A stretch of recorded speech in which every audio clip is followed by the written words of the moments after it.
नमस्कार दोस्तों, मेरा नाम राहुल है। हम लोग हिंदी विषय पढ़ रहे हैं जिसके अंतर्गत एक चैप्टर शब्द जिसकी मैंने शुरुआत करी थी, तो उसी क्रम में मैं पीछे की क्लासेस ले चुका हूँ।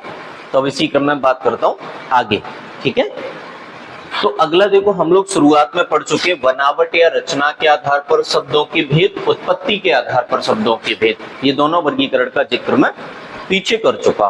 ठीक है, अब बात करते हैं हम लोग स्वरूप या प्रयोग के आधार पर शब्दी भेद। अब स्वरूप या प्रयोग के आधार पर शब्दों को सामान्यतः दो भागों में बांटा जाता है। एक कहलाता है आपका विकारी शब्द और एक कहलाता है आपका अविकारी। देखो, विकारी शब्द का तात्पर्य क्या है? विकार का मतलब है परिवर्तन।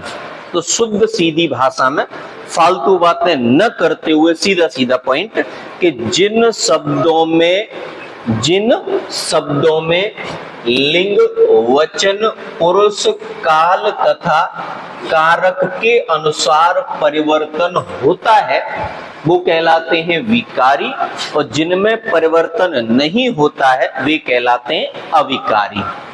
ठीक है, अविकारी कोई एक और नाम से जानते अव्यय, आगे जिक्र करूंगा। तो विकारी कौन से हैं? जिनमें परिवर्तन हो जाता है, जैसे लड़का से लड़की बना सकते हैं, अच्छा से अच्छे बना सकते हैं, गया से गया था, गई गए, अन्य तरह से इनको बना सकते हैं, तो ये कहलाते हैं विकारी। अब विकारी को पेपर में पूछा जाए तो कैसे याद रखना? देखो, बड़ा सिंपल सी बात है। हम लोग एक अलग से चैप्टर पढ़ेंगे संज्ञा, एक पढ़ेंगे सर्वनाम, एक पढ़ेंगे क्रिया और एक पढ़ेंगे विशेषण। तो हम लोग चारों ही चैप्टर पढ़ेंगे।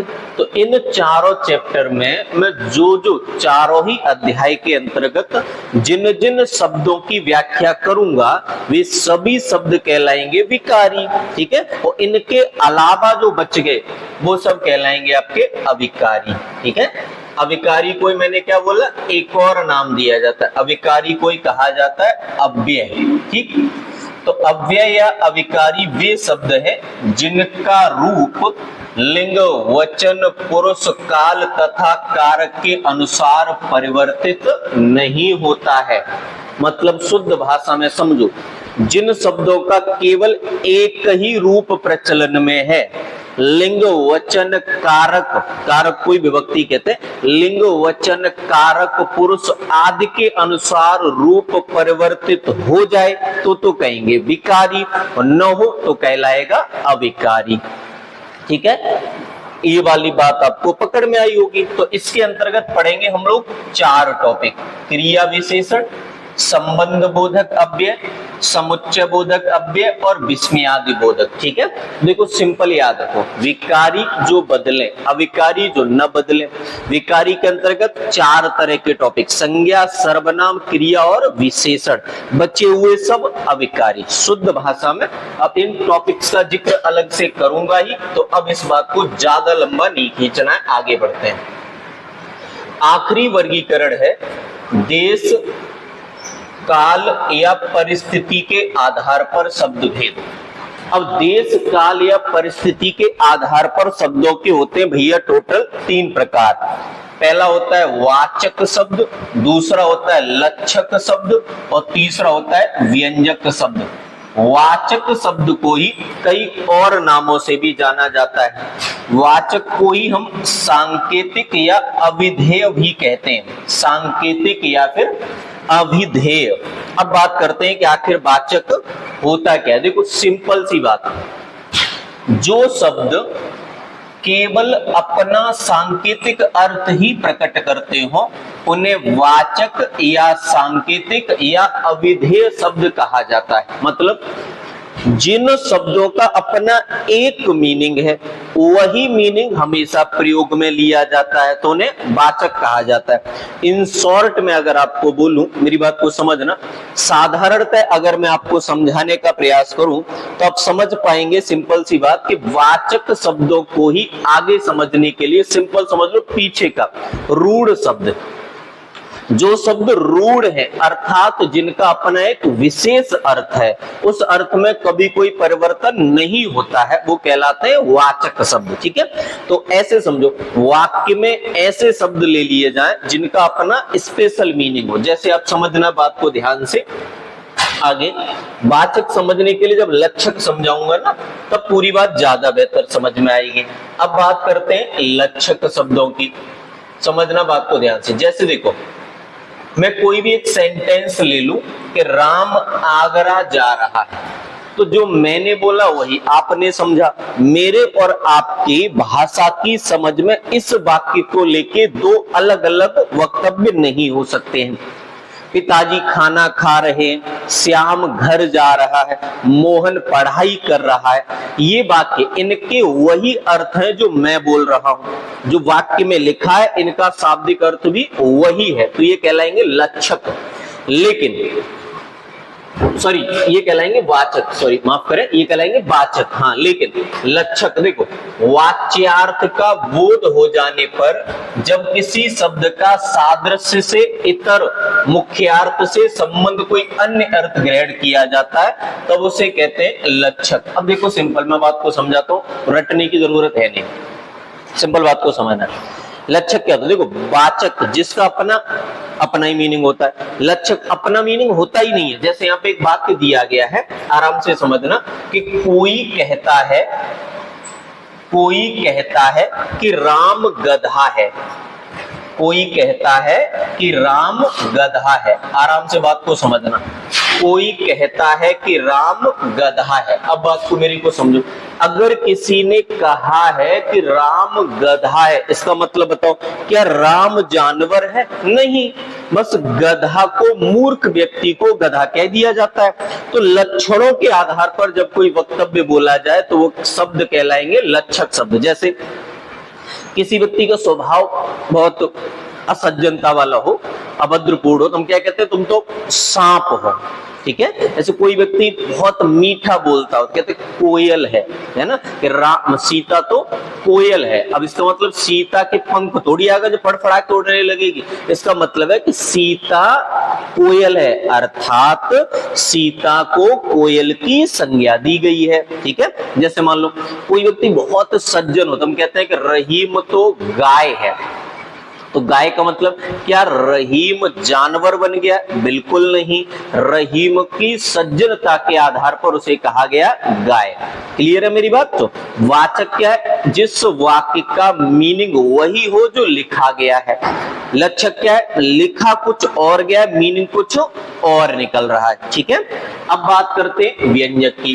व्यंजक में देखो क्या होता है, शुद्ध सीधी बात मैं आपको बताता हूं। व्यंजक जहां वाक्य के कई अर्थ निकाले जा सके, जैसे एक सेंटेंस है, गंगा में घर है। अब इस वाक्य में देखो, गंगा में घर, उदाहरण और भी ले लूंगा, ठीक है। हाँ, गंगा में घर है, तो गंगा में घर का मतलब गंगा के दाएं हो सकता है, गंगा के बाएं हो सकता है, गंगा के किनारे किधर भी हो सकता है ना, गंगा के बीच में भी घर, मतलब वाक्य का अर्थ तो ये हो सकते हैं। तो जब एक वाक्य के कई सारे अर्थ हो तो कहलाएगा व्यंजक, ठीक है। चलिए और कुछ उदाहरण लेके इस बात को समझाने का प्रयास करता हूं।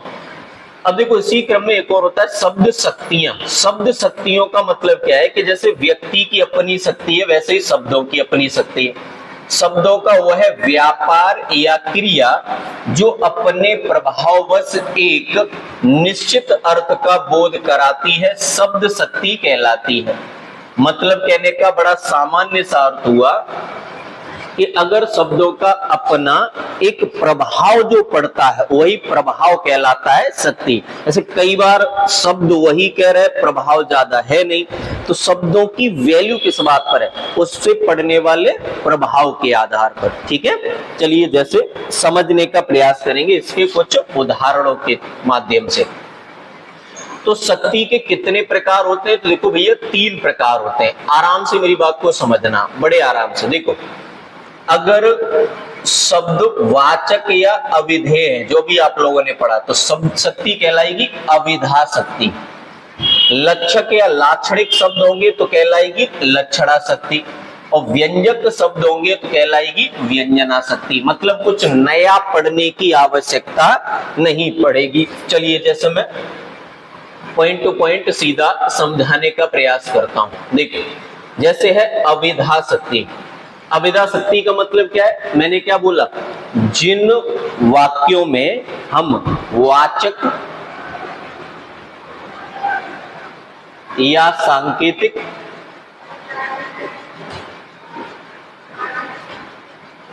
या अविधेय शब्दों की पहचान कर लेंगे, उन वाक्यों में होगा अविधा शक्ति। ठीक है, जैसे वह तोड़ती पत्थर देखा उसे मैंने इलाहाबाद के पथ पर।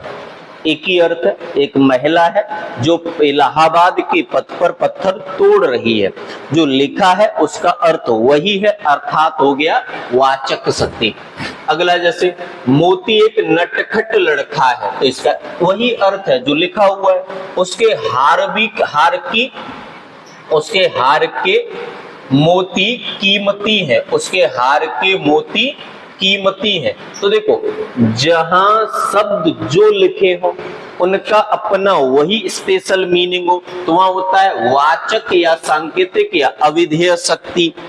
ठीक है, तो जहां भी शब्द, तो जहां भी ये शब्द मिलेंगे वहां होगी अविधा शक्ति। जैसे जितने भी गद्य पद्य कथन वाक्य जो अपना सरल अर्थ देते हो वहां हमेशा अविधा शक्ति होती। सरल अर्थ का मतलब घुमा फिरा के अर्थ निकालने की जरूरत न पड़े। एक अगला सवाल, आचार्य देव ने अविधा को उत्तम, लक्षणा को मध्यम और व्यंजना को अधम माना है। याद रखना है, अविधा को उत्तम, लक्षणा को मध्यम और व्यंजना को अधम, यानी इससे ऊपर, लक्षणा से ऊपर कोई नहीं हो सकता। चलिए देखिए कुछ और उदाहरण ले लेते हैं। तो जैसे लक्षणा शक्ति के देखो समझना है गौर से, वाचक तो आप समझिए लक्षणा के, मुझे देखते ही 9 2 11 हो गया। ठीक है, लक्षणा शक्ति के प्रकारों की चर्चा करने की जरूरत नहीं, तो मुझे देखते ही 9 2 11 हो गया। अब देखो 9 2 11 का क्या वह अर्थ है जो लिखा हुआ है? बिल्कुल नहीं, इसका अर्थ है भाग जाना। तो हमने निकाला या मिल गया? निकाला। तो जहां लक्षण दिए हो वहां लक्षक शब्द होते हैं, और जहां लक्षक शब्द होंगे वहां लक्षणा शक्ति होगी। आगे मेरी बात समझ में? चलिए बढ़िया, आराम से देखो। जैसे आगे, वह हवा से बातें कर रहा है। हवा से बातें, सोचो हवा से बातें करने का मतलब बहुत तेज चलना, तो हमें अर्थ निकालना पड़ा, वास्तविक अर्थ तो नहीं है। तो जब अर्थ आपको थोड़ा समझ के निकालना पड़े, लक्षण दिए जाए तो लक्षणा शक्ति होती है। आगे, बाजार में लाठियां चल रही है, मतलब लड़ाई हो रही है। उसने तो मेरी नाक काट दी, मतलब बेइज्जती करा दी। पुलिस को देख चोर 9 2 11 हो गया, यानी भाग गया। आप तो एकदम राजा हरिश्चंद्र है। बताओ, अब मैं आपसे बोलूं कि आप तो एकदम राजा हरिश्चंद्र है, तो क्या आप अपना राज्य दान में देने वाले हो किसी को? क्या आपकी पत्नी, आपका बेटा बिचेगा? नहीं ना। तो बात वही समझनी, आपने सेल पे नहीं लगा रखा अपने परिवार को। राजा हरिश्चंद्र मतलब सत्यवादी। तो जहां किसी को किसी अन्य की संज्ञा देके समझाने का प्रयास किया जाए वहां होते हैं लक्षक शब्द, और जहां शब्द लक्षक होंगे वहां शक्ति होगी लक्षणा शक्ति। आगे बात समझ में? वाचक शब्द तो अविधा शक्ति, लक्षक शब्द लक्षणा शक्ति। ऐसे ही अगर शब्द मिले आपको व्यंजक, देखो तो व्यंजना शक्ति हो जाएगी। जैसे आराम से समझना गौर से, तू ही सांच द्विजराज है, जितने भी अलंकारिक परिभाषाएं मिलेंगी सब में व्यंजक शक्ति। किसी ने कहा संध्या काल हो गई। अब देखो संध्या काल हो गई, इस बात के अलग अलग मतलब है। अगर मैं कार्यालय में काम कर रहा हूं तो मेरे घर जाने का समय हो गया है। अगर मैं घर पर हूं, कहीं मेहमान के तौर पर पहुंचा हूं, तो संध्या काल होने का मतलब रात्रि का मतलब सोने का समय हो गया, अथवा भोजन का समय हो गया। तो यहाँ इस बात के अलग अलग सेंस में अलग अलग अर्थ निकाले जा सकते हैं। और मैंने आपको क्या समझाया कि जब पंक्तियों के अलग अलग अर्थ निकाल पाना संभव हो तो इस स्थिति में हमेशा क्या हो जाएगी? इस स्थिति में हमेशा आपको बताना है व्यंजना शक्ति। ठीक है, चलिए आगे बात करने का प्रयास करते हैं।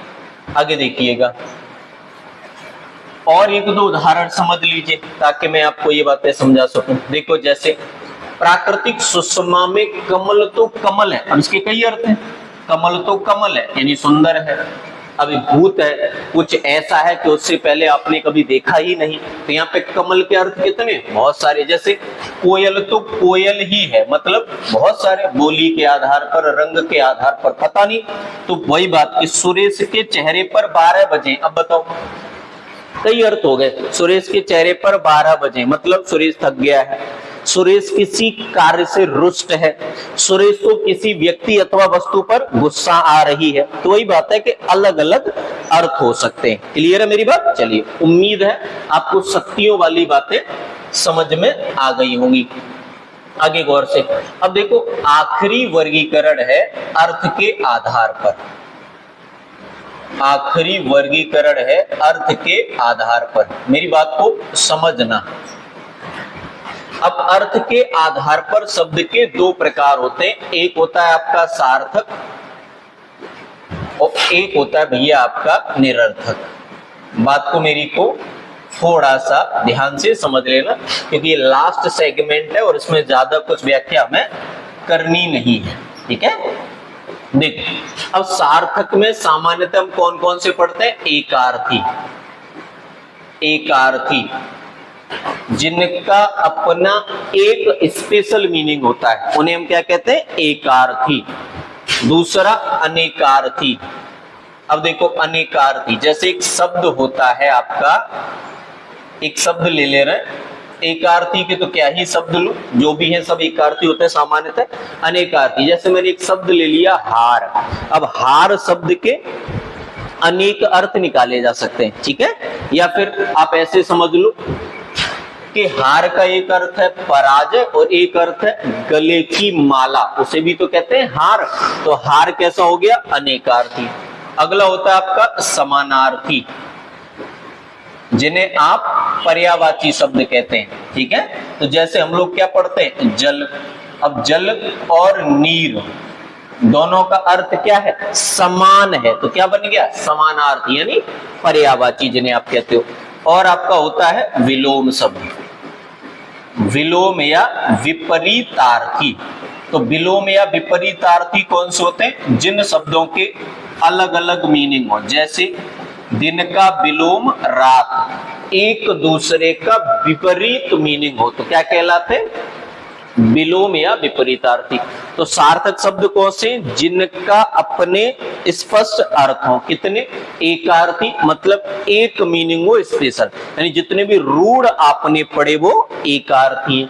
अनेकार्थी, जहां एक ही शब्द के अलग अलग मीनिंग, कनक धतूरा और कनक सोना, तो दोनों अर्थ में कनक, अनेकार्थी। समानार्थी, जहां कई शब्दों का एक मीनिंग हो। देखो समझो, यहाँ क्या है? अनेकार्थी में एक ही शब्द के कई अर्थ निकाले जा सकते हैं और यहाँ कई शब्दों का एक अर्थ निकाला जा सकता है। विलोम या विपरीतार्थी, जहां शब्द परस्पर एक दूसरे के विरोधी हो। ठीक है, हालांकि देखो ऐसा कुछ जरूरी नहीं। जैसे पति का विलोम क्या है? पत्नी। तो क्या पति और पत्नी एक दूसरे के विरोधी हैं? नहीं। तो विरोधी होना आवश्यक है नहीं, एक दूसरे के विपरीत होना नहीं। जो एक दूसरे के संलग्न न चल सके उन्हें भी हम लोग विलोम या विपरीतार्थी कहते हैं। ठीक है, चलिए अब निरर्थक के देखो सामान्यतः दो उदाहरण होते हैं। एक तो जैसे हम लोग शब्द पढ़ लें, जल। जल जैसे एक शब्द ले लो, ये ले लो चाय वाय। आपके घर मेहमान आए और आप बोलो मम्मी से कैसा करो, मम्मी चाय वाय ले आओ। अब मम्मी चाय तो ले आएंगी, वाय कहां से लाएंगी? तो यहां जो मैंने लिखा है उसमें वाय शब्द का क्या अर्थ है? कुछ नहीं, है ना। अर्थ किसका है? चाय का। तो यहाँ पे ये तो है सार्थक और ये है हमारा निरर्थक। लेकिन ये निरर्थक होने के बावजूद बोलचाल में है, क्योंकि अगर पहला शब्द सार्थक है तो दूसरा निरर्थक होने के बावजूद भी सार्थक की अनुभूति करा देता है। ठीक है, एक तो ये हो गया। दूसरे प्रकार के सार्थक होते हैं जिनका कोई अर्थ नहीं होता, जैसे डडक। अब इसका क्या अर्थ है? कुछ नहीं। टटम क्या अर्थ है? कुछ नहीं। नड़च क्या अर्थ है? कुछ नहीं। तो ऐसे शब्द जिनके अपने कोई अर्थ बिल्कुल ही नहीं होते वो भी होते निरर्थक। और सार्थक शब्दों के साथ कई बार हम ऐसे शब्द बोल देते जिनका कोई अर्थ नहीं होता, है ना। आगरा फागरा, फागरा का कोई अर्थ नहीं। पढ़ाई फड़ाई, पढ़ाई का कोई अर्थ नहीं, है ना।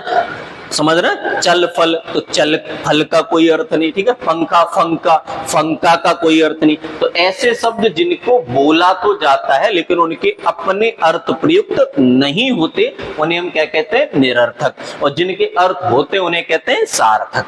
क्लियर है? चलिए, उम्मीद है आपको ये वाली बात यहां तक समझ में आई होगी। शब्द विशेष पर आधारित ये चैप्टर मैंने आपको पढ़ाया है। इससे आगे हम लोग पढ़ेंगे शब्दों का व्यवस्थित क्रम, शब्द पर ही आधारित है, अगली क्लास में पढ़ेंगे। तब तक आप इस वीडियो को कई बार देख लीजिए ताकि ये डाटा आपको समझ में आ जाए, क्योंकि कल की क्लास में डाटा बहुत था, आज की क्लास में उतना डाटा है नहीं। बस 2-3 बार देख लीजिए, समझ में आ जाएगा। वीडियो छोटी ही रखी है, ज्यादा डाटा है नहीं। चलिए ठीक है, धन्यवाद। खुश रहिए, ख्याल रखिए और मन लगाकर पढ़िए। मिलते हैं हम अगली क्लास में, तब तक के लिए खुश रहिए। धन्यवाद।